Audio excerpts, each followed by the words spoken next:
بسم اللہ والصلاة والسلام علی رسول اللہ وعلی آلہ واصحابہ وازواجہ اجمعین۔ السلام علیکم ورحمۃ اللہ وبرکاتہ۔ آج کی مجلس ہماری ان کاموں کو سمجھنے کے لیے جن کاموں کے بارے میں رسول اللہ صلی اللہ علیہ وعلی آلہ وسلم نے یہ حکم فرما دیا، یہ فیصلہ فرما دیا کہ جس نے وہ کام کیے وہ ہم میں سے نہیں، یعنی امت محمدیہ میں سے نہیں۔ ان کاموں میں سے ایک اور کام کو، پانچویں کام کو سمجھنے کے لیے آج ہم اس مجلس میں بیٹھے ہیں۔ اللہ تبارک و تعالی ہم سب کو ان چیزوں کو، ان معاملات کو، ان مسائل کو اچھے طریقے سے سمجھنے کی توفیق عطا فرمائے اور حق بات جاننے، ماننے، اپنانے اور اس پر عمل پیرا رہنے کی توفیق عطا فرمائے۔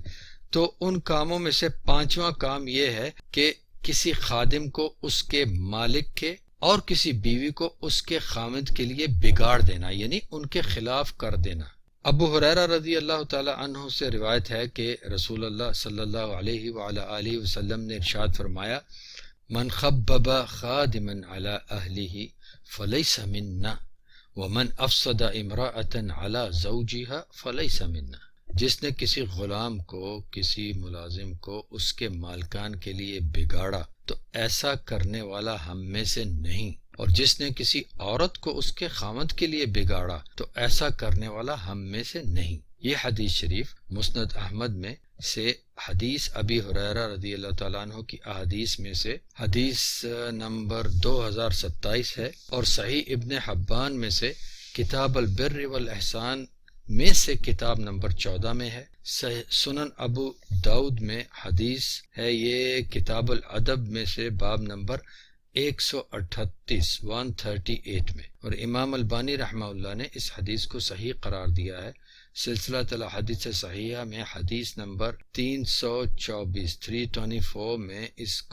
کی تخریج کو دیکھا جا سکتا ہے۔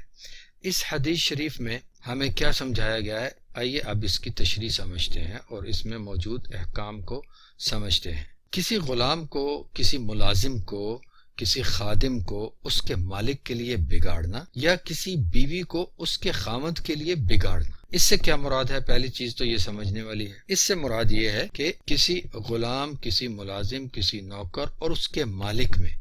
یا میاں اور بیوی میں، خاوند اور بیوی میں، شوہر اور بیوی میں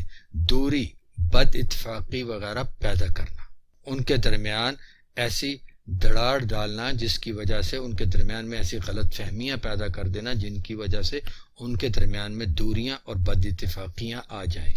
یہ ہے بگاڑ پیدا کرنا۔ یا دوسرا انداز یہ کہ ان میں ایک دوسرے کے لیے خیانت اور دھوکہ دہی والا رویہ بنا دینا، یعنی وہ ایک دوسرے، ان کے اندر کچھ ایسی سوچ اور افکار اور ایسے ان کے خیالات بنا دیے جانے کہ وہ ایک دوسرے کے ساتھ خیانت کریں، ایک دوسرے کو دھوکہ دیں۔ یہ سب کام اور اس طرح کے دیگر کام جن کا نتیجہ غلام، ملازم اور مالک وغیرہ کے درمیان، یا میاں اور بیوی کے درمیان، شوہر اور بیوی کے درمیان بگاڑ کی صورت میں نکلتا ہو، یہ سب کام حرام ہیں۔ ابھی جو حدیث شریف آپ کو سنائی ہے اس میں یہی بتایا گیا ہے۔ خادم اور اس کے مالک اور میاں اور بیوی کے درمیان میں بگاڑ پیدا کرنا، جس نے یہ کام کیا وہ ہم میں سے نہیں، اور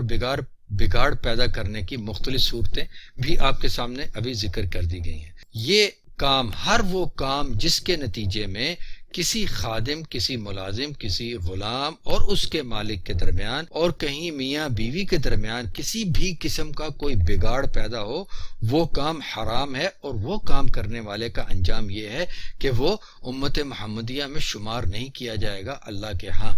قیامت والے دن۔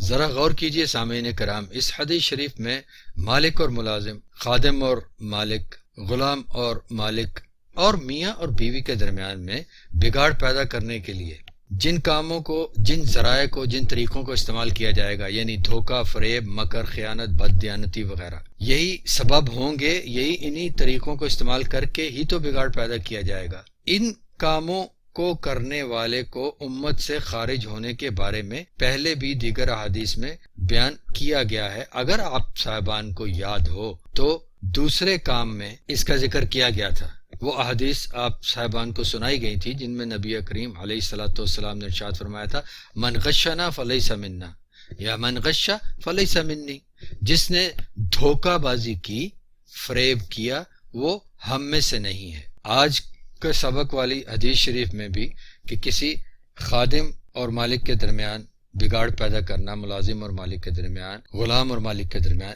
یا میاں اور بیوی کے درمیان بگاڑ پیدا کرنا، یہ کام کرنے والا بھی ہم میں سے نہیں۔ اور اس کام کو کرنے کے لیے طور طریقے جو اپنائے جائیں گے وہ دھوکہ فریب وغیرہ، وہ کام کرنے والا بھی ہم میں سے نہیں، اس کا ذکر پہلے کیا جا چکا ہے۔ امید ہے کہ آپ صاحبان کو یاد ہوگا۔ یہ کام یعنی دھوکہ، فریب، جھوٹ، مکاری، خیانت، بددیانتی، یہ ہی ایسے کام ہیں جن کاموں کے ذریعے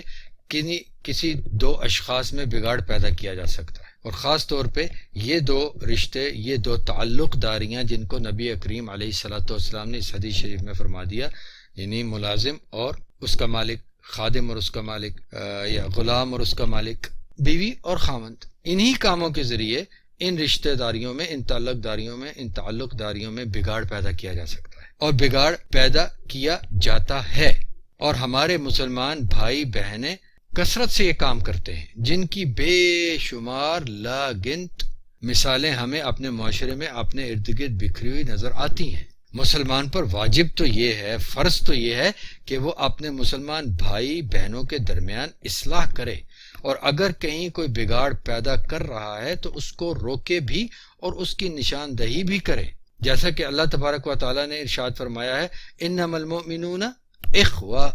فاصلحوا بین اخویکم، یقیناً بے شک ایمان والے آپس میں بھائی ہیں، لہذا اے ایمان والو تم سب اپنے بھائیوں کی اصلاح کرو، ان کے درمیان اصلاح کیا کرو۔ سورۃ الحجرات کی آیت نمبر 10 ہے۔ تو اللہ سبحانہ و تعالیٰ نے تو ہمیں یہ حکم دیا ہے کہ ہم مسلمان آپس میں اپنے بھائیوں بہنوں کے درمیان میں اگر کہیں کوئی بگاڑ ہے تو اصلاح کریں اس کی، نہ کہ بگاڑ کریں۔ اور نبی کریم علیہ السلام نے بگاڑ پیدا کرنے والوں کے بارے میں یہ فیصلہ صادر فرما دیا کہ وہ ہم میں سے نہیں۔ اب ہم مسلمان خود ہی سوچ لیں کہ ہمیں اپنی آخرت میں اپنے رسول کریم محمد صلی اللہ علیہ وعلیٰ آلہ وسلم کی امت میں گنے جانا ہے تاکہ ان کی شفاعت حاصل کریں، اللہ تبارک و تعالیٰ کی خصوصی بخششیں اور رحمتیں حاصل کریں، یا دنیا کے کچھ فائدے حاصل کرنے کے لیے، یا محض اپنے نفس کے اطمینان کے لیے ہم رشتوں میں بگاڑ پیدا کرتے ہوئے اپنی دنیا کے ساتھ ساتھ آخرت تباہ کرنا چاہتے ہیں۔ اللہ سبحانہ و تعالیٰ ہم سب کو حق ماننے، جاننے، اپنانے اور اسی پر عمل پیرا رہتے ہوئے اس کے حضور حاضر ہو کر اس کی رضا اور بخشش پانے والوں میں سے بنائے۔ والسلام علیکم ورحمۃ اللہ وبرکاتہ۔